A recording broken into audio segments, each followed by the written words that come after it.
Decommission ചെയ്യണം, പുതിയൊരു dam പണിയണം. അതാണ് നമ്മുടെ ആവശ്യം. എൻ്റെ ആവശ്യം അതല്ല. ഞാൻ ഒരിക്കലും ഈ 84 ഡാംസ് ഉണ്ടാക്കി വെച്ച സംസ്ഥാനത്ത് വേറൊരു ഡാം വരണമെന്ന് ആഗ്രഹിക്കില്ല. അത് പ്രകൃതിയുടെ മേലെ വീണ്ടും ഒരു കടന്നുകയറ്റം തന്നെയാണ്. കേരളത്തിൻ്റെ പ്രകൃതി താങ്ങലൊക്കെ ഇവിടെ 38,861 സ്ക്വയർ കിലോമീറ്റർ ഉള്ളൂ. ഇവിടെ ഇനിയൊന്നും ഡാംസ് ഒന്നും വേണ്ട. ചുണ്ണാമ്പ് വെള്ളവുമായിട്ട് റിയാക്ട് ചെയ്ത കാർബോണിക് ആസിഡ് ഉണ്ടോ?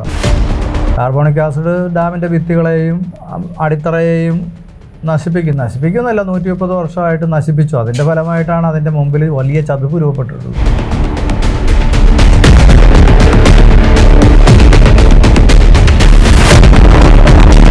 ജനങ്ങൾ കാണാതിരിക്കാനാണ് മുല്ലപ്പെരിയാർ ഡാമിലേക്ക് ആരെയും കയറ്റിവിടാത്തത്.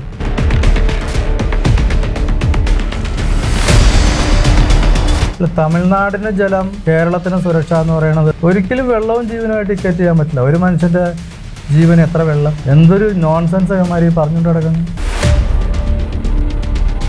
മുല്ലപ്പെരിയാർ വിഷയത്തിൽ ജനങ്ങൾക്കുള്ള സംശയ ദൂരീകരണവുമായി പ്രശസ്ത അഭിഭാഷകൻ അഡ്വക്കേറ്റ് റസൽ ജോയി ഞായറാഴ്ച വൈകിട്ട് 7 മണിക്ക് നിങ്ങളുടെ MT ന്യൂസിലൂടെ എത്തുന്നു.